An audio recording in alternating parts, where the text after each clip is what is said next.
Olá, tudo bem? Que a graça e a paz de nosso Senhor e Salvador Jesus Cristo esteja contigo. Bem-vindo a mais um comentário da nossa EBD.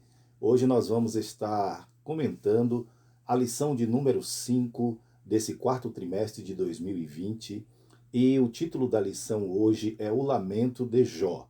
Na semana passada, na lição anterior, nós estivemos comentando a respeito do sofrimento de Jó, quando Satanás ele impõe sobre Jó, sobre os seus pertences, sobre os seus bens, sobre a sua casa, sobre a sua família, uma grande dor.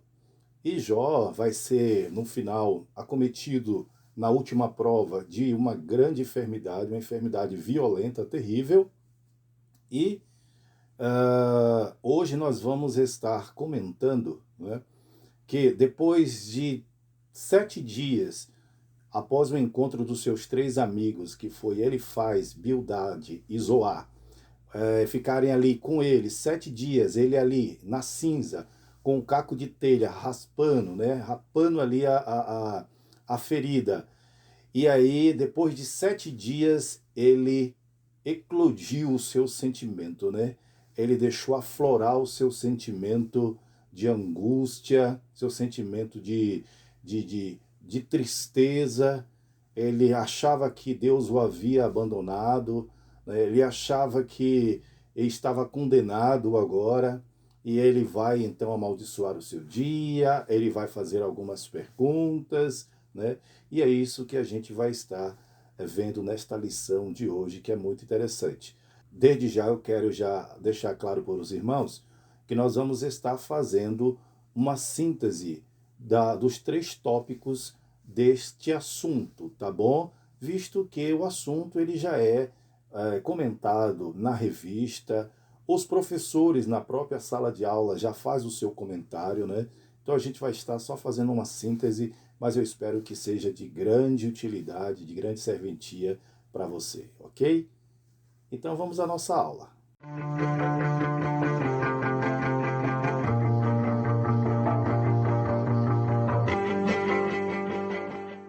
A lição de hoje é a lição de número 5 e o título da lição é O Lamento de Jó. O texto áureo, porque antes do meu pão vem o meu suspiro e os meus gemidos se derramam como água. Jó capítulo 3 e versículo 24. A verdade prática, o sofrimento pode nos levar à situação de extrema angústia, mas não devemos perder a esperança no agir de Deus.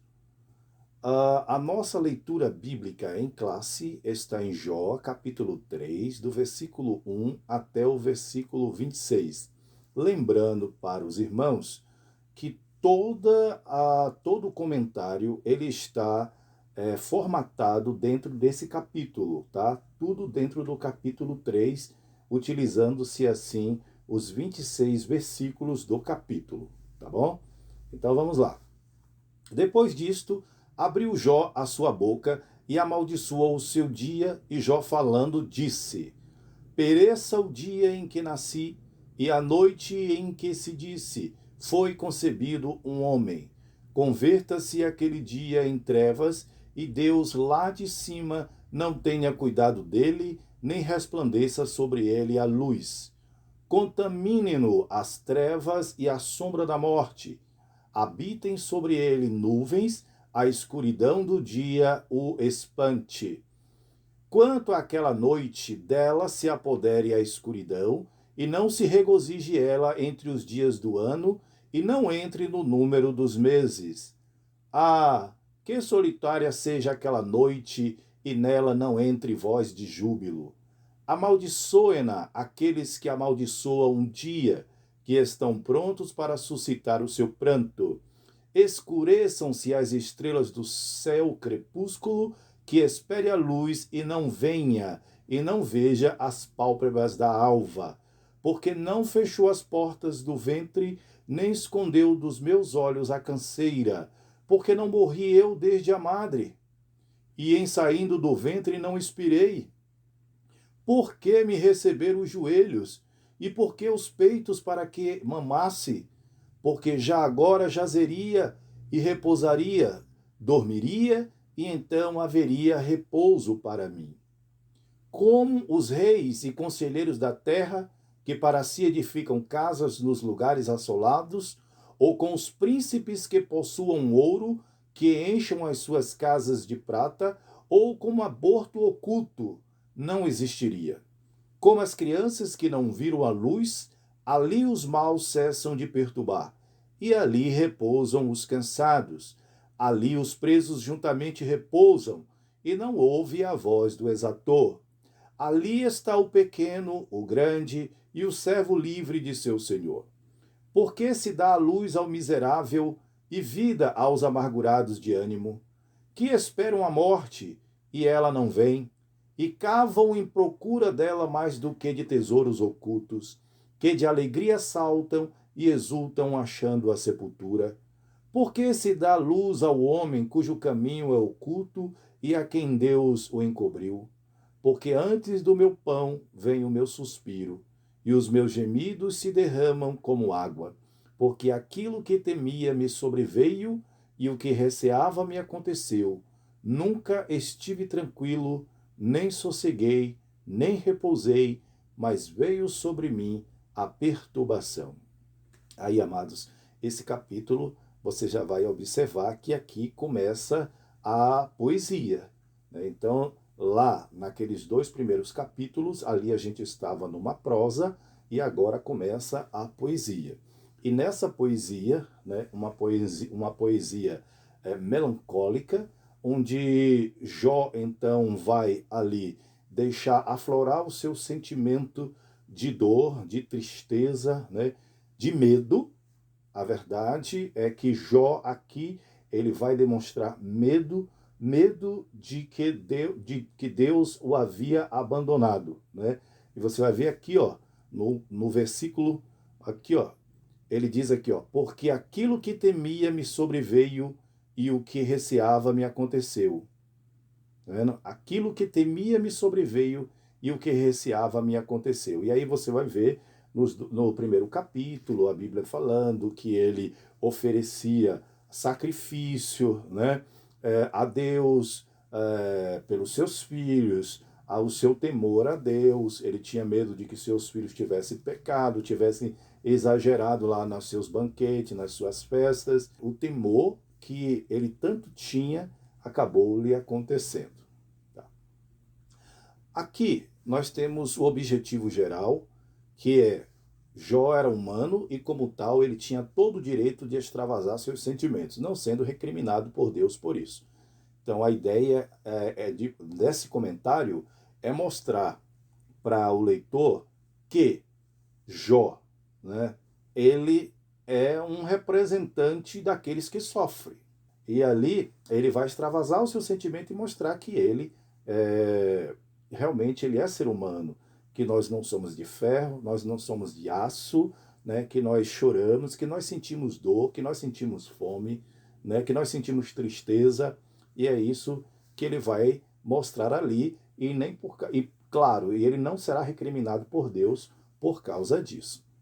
Nos objetivos específicos, e aí nós temos 3, e cada um desses objetivos está relacionado ao cada tópico. Então, o objetivo 1 é o tópico 1, o 2 é o tópico 2 e o 3 é o tópico 3, tá? Então, no primeiro é esclarecer que a angústia de Jó fez com que ele desejasse a morte como um escape, né? O 2, aclarar o desejo de Jó em ser como um abortivo.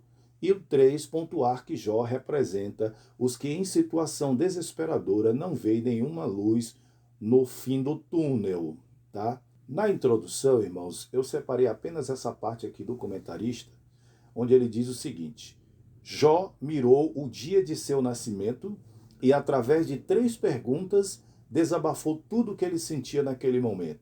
Por que nasci? Por que não nasci morto? Porque ainda continuo vivendo.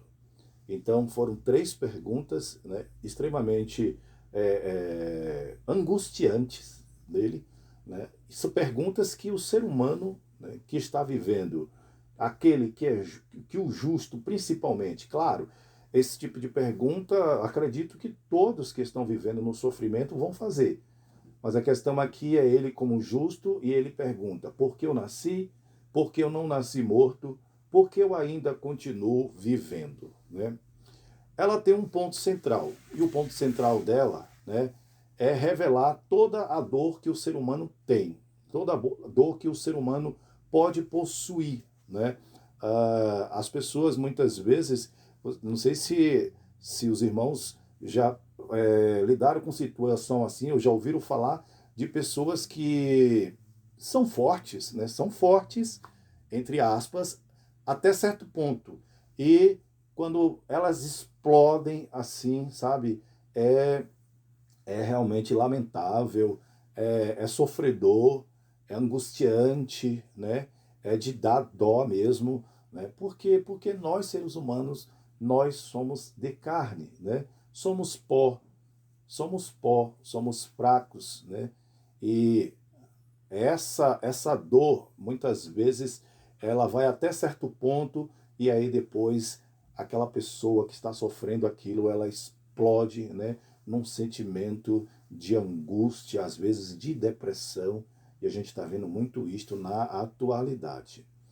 Bom, aí nós vamos ao primeiro tópico, que vai do capítulo, no capítulo 3, que vai do versículo 1 até o versículo 10, e aí Jó vai fazer a seguinte pergunta, né? Por que nasci? Por que nasci? Expressou a profundidade do seu sofrimento. Então, nesse momento aqui, Jó, ele vai demonstrar, né, o seu sofrimento. E é interessante que quando ele pergunta, né, por que nasci? Por que eu vim a este mundo?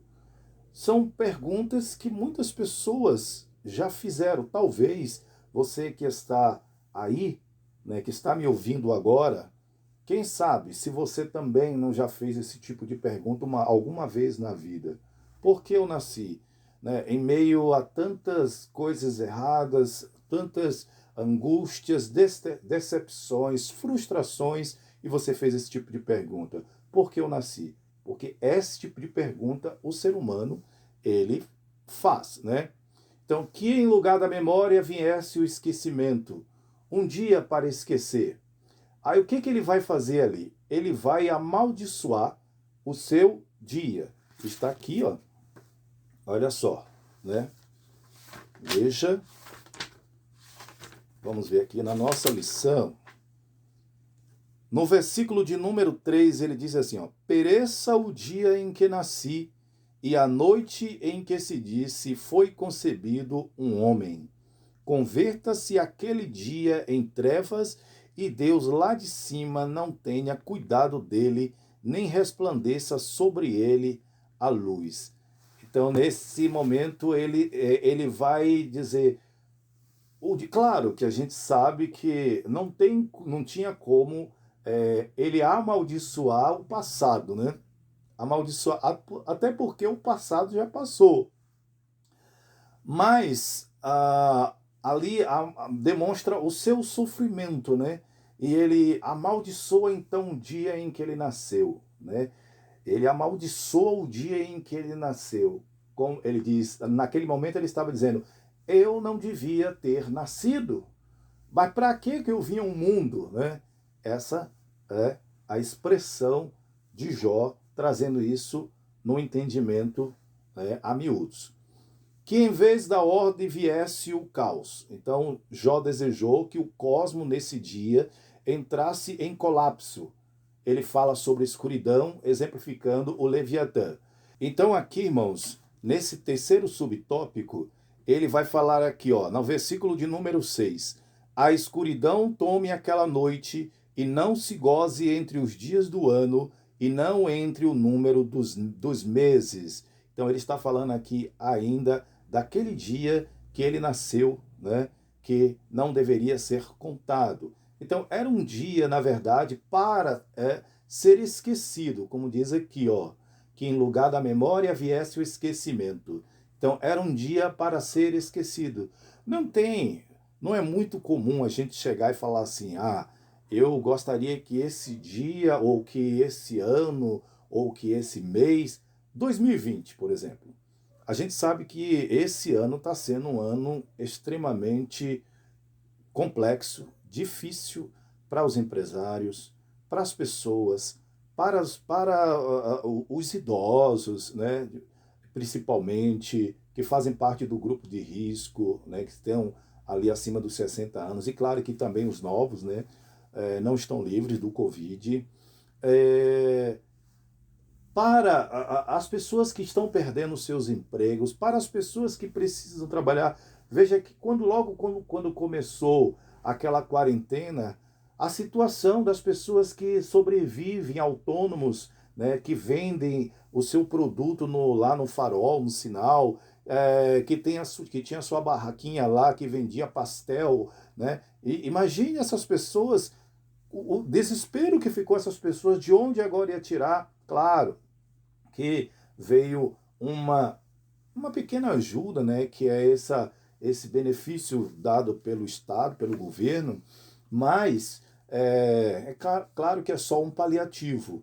Mas a gente fala assim, 2020, eu mesmo já falei, 2020 é um ano para sair da história, não ser lembrado, né? É um ano que não é para ser lembrado. Então, aquele dia, o dia do nascimento de Jó, era um dia que, segundo ele, no seu sentimento, era um dia que era para ser esquecido, né? E aí, o Jó vai falar de uma profunda depressão, né, que ele se encontra nesse momento, e ele vai falar sobre a escuridão, né?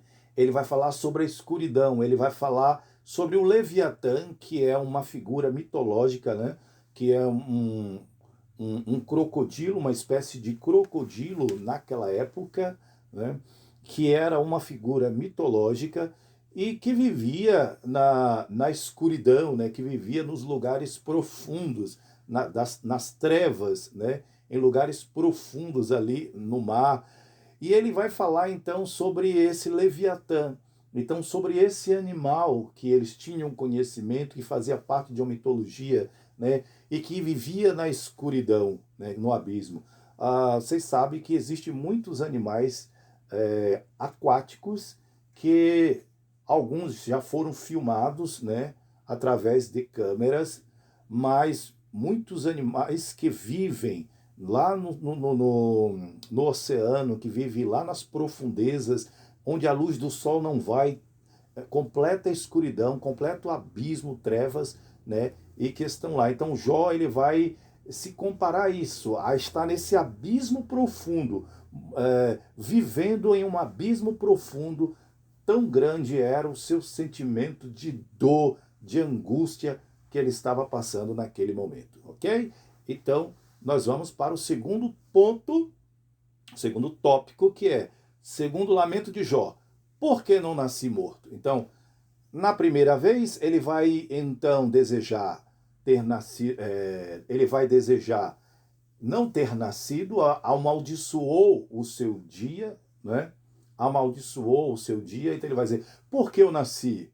Né? Então ele amaldiçoou o seu dia. Agora, a pergunta dele é, então já que eu tinha que nascer, eu tinha que nascer. Então não tinha jeito, eu tinha que vir ao mundo. Então por que eu não nasci morto? Então, aí dos versículos 11 até os versículos 19, ele vai, né, poeticamente, melancolicamente falar sobre isso, né? Então vamos lá. Descansando em paz, deixa de amaldiçoar e passa a reclamar. Então, na primeira fase, ele vai então amaldiçoar o seu dia. Só que agora, a partir do versículo 11, ele vai agora reclamar. Vamos dar uma lidinha rápida aqui? Aí, olha só. Por que não morri eu desde a madre, e em saindo do ventre não expirei? Por que me receberam os joelhos, e por que os peitos para que mamasse? Porque já agora jazeria e repousaria, dormiria e então haveria repouso para mim. Então aqui nesse momento ele está reclamando. Já que eu tinha que nascer, então por que, que eu não vou? Por que, que eu não nasci morto? E é isso que o ser humano faz. O ser humano, ele reclama, né? o tempo inteiro. Muitas vezes nós reclamamos o tempo inteiro. Está dentro da nossa natureza. Pela falta de entendimento, muitas vezes pela falta de luz, de conhecimento, né? Ou por não querer entender, né? Não querer compreender aquela situação, a gente passa a reclamar. No ponto 2, livre de tribulações. Ele desejou ser fruto de um aborto espontâneo. E aí o que a gente vai ver aqui, queridos, não é que Jó, né, está fazendo apologia ao aborto provocado. É o aborto espontâneo, ou seja, é aquele em que a mulher deseja ter a criança, ela quer ter a criança, mas devido complicações, a criança acaba sendo abortada, né? Ela perde aquela criança através de um aborto. E olha o que ele diz aqui, ó, no versículo 16. Ou como aborto oculto, não existiria como as crianças que nunca viram a luz. Então, de qualquer maneira, ele não tira da cabeça que ele não devia viver. Não era para ter nascido, né? E se era para ter nascido, por que então que ele não nasceu morto, né? Por que não não houve um aborto, mas um aborto espontâneo, um aborto natural, né? Ele não está fazendo apologia ao aborto provocado. E no terceiro subtópico, uma realidade para o cristão. Dor, luta, sofrimento fazem parte do cotidiano cristão. Filipenses capítulo 4 e versículo 12. Nessa passagem aqui, o apóstolo Paulo ele vai falar a respeito, em Filipenses, ele vai falar sobre vários problemas, né? Vários sofrimentos, ele vai falar sobre perseguição, ele vai falar sobre fome, que tudo isso ele passou, que foi experiência dele. Aí você vai ver também no João capítulo 16 e versículo 33, quando o Senhor Jesus, ele diz, no mundo tereis aflição, tereis aflições, né? Essa palavra ela está no plural, não é uma aflição, serão aflições. Ele diz, no mundo tereis aflições, mas tem de bom ânimo, eu venci o mundo, né? Então ele diz assim, eu venci o mundo, então eu consegui vencer. Então, se eu conseguir vencer, ele não está dizendo, se eu conseguir vencer, é porque vocês também vencerão. Não, o que ele está dizendo é que ele venceu o mundo. E a vitória dele, né, de ter vencido o mundo, é que garante a nossa vitória. Né? É que ele venceu o mundo por nós. Entendeu? Qual é o sentido do versículo? Não é que a gente está vencendo, você vai vencer o mundo, não. É que Jesus está dizendo, eu venci o mundo, né? Então, no mundo tereis aflições, mas tende bom ânimo, se animem, porque eu venci o mundo. Ou seja, Jesus está dizendo, eu venci, eu tenho o poder, está no meu controle, né? Então, eu vou abençoar vocês porque eu venci o mundo. É isso que Jesus está dizendo aqui. Mas a questão toda é sofrimento, luta, dor, todas essas coisas fazem sim parte da vida, da realidade do cristão. Da realidade do cristão. Muitas vezes estas coisas vêm para nós, na maioria das vezes, por um tratamento de Deus, né? Uma maneira de Deus lidar conosco, para quê? Para que a gente possa correr para os pés do Senhor. Porque na luta, na dor, no sofrimento, a gente corre para os pés do Senhor. A gente corre para o joelho. Muitas vezes, quando as coisas estão muito bom, muito bem, obrigado, nós acabamos nos esquecendo do Senhor. Então, o sofrimento faz sim parte da vida, do cotidiano do cristão.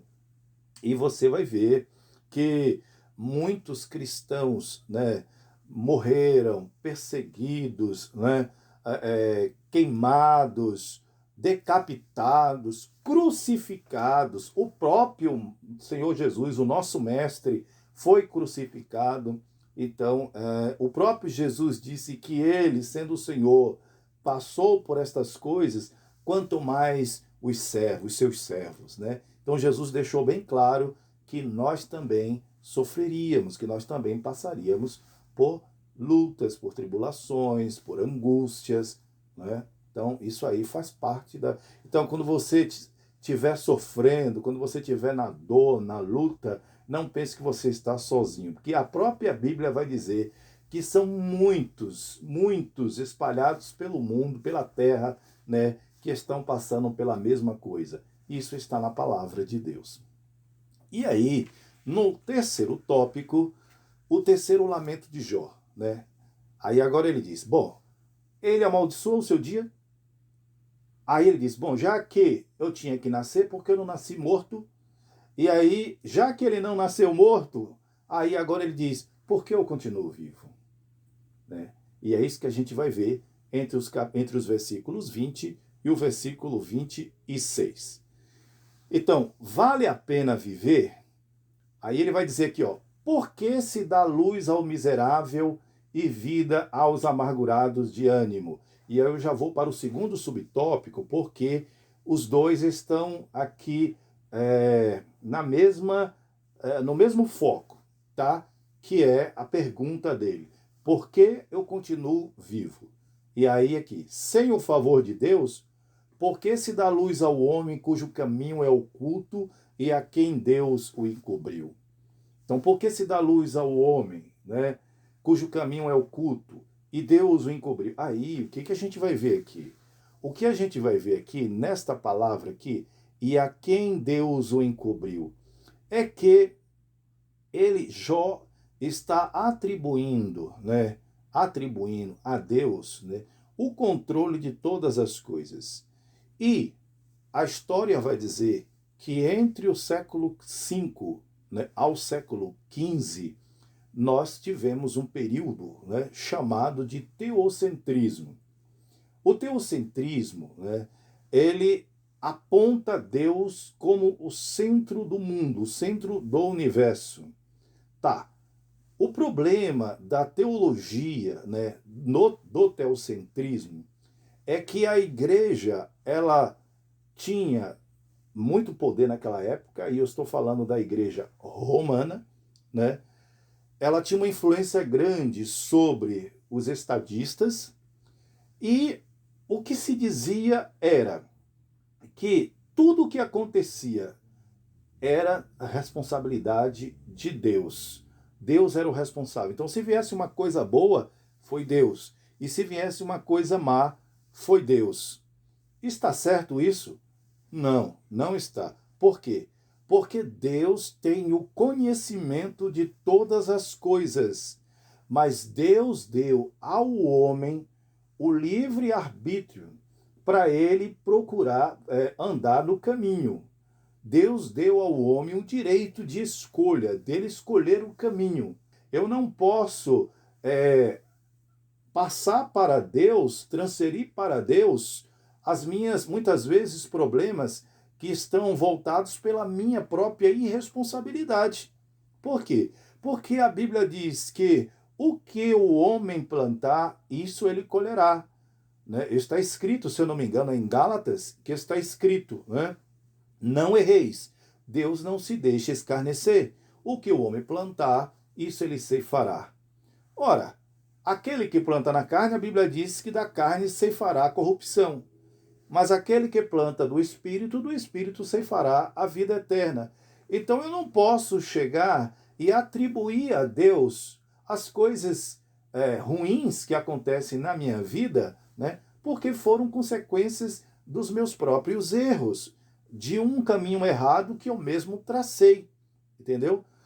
Então, podemos viver sem o favor,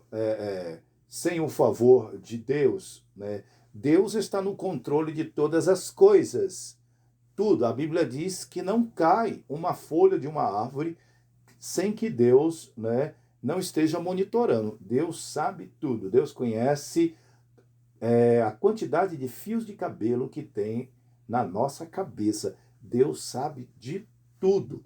Mas Deus deu ao homem, né, o direito de fazer suas escolhas e tudo mais. Você vai ver lá no começo, quando Deus, então, cria a mulher, aí o Senhor diz para os dois, crescei, multiplicai enchei a terra. Aí o Senhor vai dizer, dominai sobre ela, sujeitai-a. Então veja que Deus deu ao homem o governo, né? A capacidade, o domínio para governar a terra. Então nós é que fazemos as coisas erradas. A Bíblia diz assim, Deus fez todas as coisas perfeitas, mas os homens buscaram muitas invenções. Tá. Então, um caminho de sabedoria e maturidade. É preciso olhar para o alto, onde Cristo vive. Né? Colossenses capítulo 3, do versículo 1 até o versículo 4. Vamos pegar a nossa Bíblia aqui. Então vamos ver o que diz aqui Colossenses, capítulo 3, do versículo 1 ao versículo 4. Portanto, se já ressuscitastes com Cristo, buscai as coisas que são de cima, onde Cristo está sentado à destra de Deus. Pensai nas coisas que são de cima, e não nas que são da terra, porque já estáis mortos, e a vossa vida está escondida com Cristo em Deus. Quando Cristo, que é a nossa vida, se manifestar, então também vós vos manifestarei com ele em glória. Então, o que a gente tem que fazer? Continuar olhando para Jesus. Jesus está sentado à destra de Deus. E Jesus está intercedendo por nós. Então, é necessário que nós estejamos, olhar para o alto, que é do alto onde vem a nossa salvação. Então, ali, Jó vai perguntar, por que eu continuo vivo? Ora, já pensou? Se fôssemos analisar nesse aspecto a bobagem que Jó fez, que perguntou, claro, ele não pecou,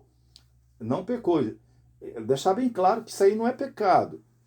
Mas olha só que questionamento. Ele diz assim, por que eu continuo vivo? Bom, então partindo deste princípio, nesse entendimento, ninguém sofreria mais. Porque antes do sofrimento chegar, a pessoa morreria. A morte anteciparia qualquer sofrimento. Entendeu? Então não tem sentido essa pergunta aí do Jó. E aqui nós temos a conclusão que o nosso comentarista, ele fez. Ele diz, nesta lição vimos o dilema de Jó. Desconhecendo a razão das adversidades que se abateram sobre ele, o patriarca não negou a Deus nem o amaldiçoou.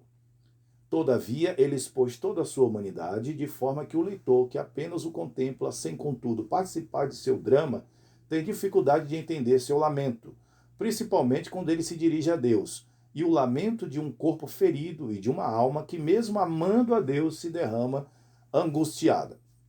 E aí, amados, o que a gente vai observar nesse comentário? Que Jó realmente não amaldiçoou a Deus.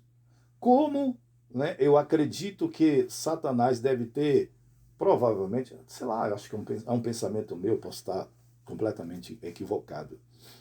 Mas Satanás pode ter usado a boca da mulher de Jó para falar, você ainda temes a Deus? Por que você não amaldiçoa a Deus e morre? Porque era isso que Satanás queria. Satanás queria que Jó amaldiçoasse a Deus. Lembra que ele disse para Deus, pele por pele, osso por osso, e o que o homem tem, ele dará pela sua vida. Então, ele achou que, se ele tocasse na saúde de Jó e deixasse ele miseravelmente, um quase morto, um semi-morto, então ele iria amaldiçoar a Deus. Mas não foi assim. Jó amaldiçoou o dia que ele nasceu. E ele não desejou ter nascido, porque Jó disse, o que eu mais temia me aconteceu. Naquele momento, Jó achou que Deus o havia abandonado. Bateu nele um sentimento de solidão. Ele achou, Deus me abandonou. Mas a verdade, é que depois ele vai ver que Deus estava acompanhando tudo e ele estava no processo e a bênção vai vir no final, porque Jó, lá no final, você vai ver a grande vitória que ele teve em cima disso aí. Ok? Então, queridos, o que a gente vê né, nessa lição de hoje, que o ser humano, ele é frágil. E a ideia, né, de mostrar nesse comentário desse trimestre é a fragilidade do ser humano. Então, o ser humano, ele é frágil. O ser humano, ele é pequeno. O ser humano, ele é vulnerável. E Jó, ele não era um homem de aço. Ele não era um super-herói. Ele era uma pessoa como eu e você, que temos nossas dificuldades, né? Temos nossas limitações. A palavra correta é essa, limitações. E claro, quando a gente está com saúde, gozando de saúde, muitas vezes a gente tem um comportamento. E quando nós estamos doentes, fragilizados, né? Às vezes nós temos um outro comportamento. Claro, isso não se aplica a todas as situações e a todo mundo, né? Deixando bem claro que toda regra tem exceção, mas de uma forma geral, falando assim, em um âmbito geral, nós, né, seres humanos. Mas o que, que a gente vê? Que lá no capítulo de número 6 e também lá no capítulo de número 42, né, Jó, ele vai dizer que ele, pela falta do conhecimento a Deus, é que ele acaba fazendo essas reclamações, né? Ou seja, ele amaldiçoou ali o dia em que ele nasceu e tudo mais, porque ele não tinha, né, aquele conhecimento de Deus como ele verdadeiramente vai ter lá no final, né? Mas é interessante também, e eu gostaria de ver com vocês aqui o versículo de número 23, que ele diz aqui, ó: porque se dá luz ao homem cujo caminho é oculto e a quem Deus o encobriu. Nesse momento aqui, o que que Jó está fazendo? Ele está dizendo assim: para onde eu vou, Deus está lá, né? Para onde eu vou, Deus ele me vê. Para onde eu vou, Deus ele está me acompanhando. Eu não consigo fugir dele, né?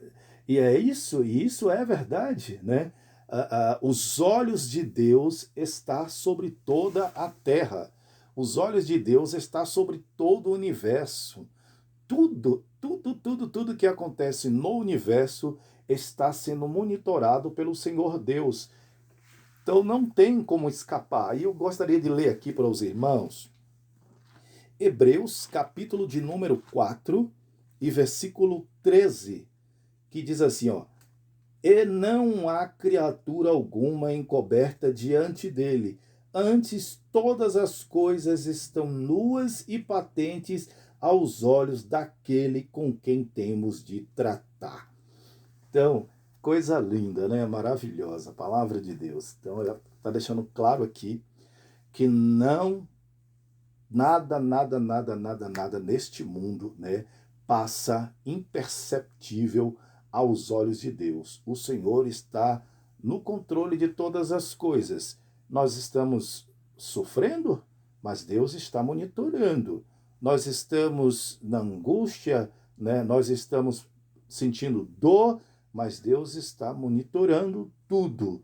E principalmente aquele que procura viver uma vida justa diante do Senhor, Deus estará nos guardando, nos abençoando, nos ajudando, estendendo as suas mãos, porque ele vai dizer que nós devemos nos esforçar. E é interessante que o que aconteceu com Jó aconteceu também com outros servos de Deus. O salmista vai falar a respeito do dia em que nasceu, né? E também Jeremias. Jeremias, após ser ferido e após ele passar uma noite amarrado no cepo, né? Onde ali ele sofreu dor e humilhação, porque ele profetizou a palavra do Senhor falando sobre a invasão dos caldeus, né, em Jerusalém. Então, um suposto sacerdote que era o chefe do templo, um levita que era o chefe do templo, foi lá, feriu, chamado de Pazu, se eu não me engano, ele vai lá e fere a Jeremias, né, e amarra ele no cepo, e ele passa por aquela humilhação. Maldito o dia em que nasci, o dia em que minha mãe me deu a luz, não seja bendito. Maldito o homem que deu as novas a meu pai, dizendo: nasceu-te um filho, alegrando com isso grandemente. E seja esse homem como as cidades que o Senhor destruiu, sem que se arrependesse. E ouça ele clamor pela manhã, e ao tempo do meio-dia um alarido. Por que não me matou desde a madre? Ou minha mãe não foi minha sepultura? Ou não ficou grávida perpetuamente? Então veja que também Jeremias, ele vai, né, desejar não ter nascido ou ter nascido morto. Então veja que é um sentimento que não é exclusivo de uma pessoa. Então a dor e o sofrimento, ele traz esse sentimento, né, de lamento, e claro, de autopiedade. Porque o que estava acontecendo ali com Jó? Ele estava ali deixando aflorar também um sentimento de autopiedade, que é o que aconteceu também com Jeremias, né? Mas uma coisa é certa, a gente não precisa entrar em autopiedade para que Deus nos veja. O Senhor Deus é justo, o Senhor Deus é a verdade, o Senhor Deus é santo, e Ele dará a cada um, recompensará a cada um segundo as suas obras. E a Bíblia diz que Ele limpará dos nossos olhos todas as lágrimas. Amém. Deus abençoe você grandemente. Muito obrigado por ter assistido até aqui. Se Jesus não voltar, a gente se encontra no próximo comentário. Deus abençoe e até lá.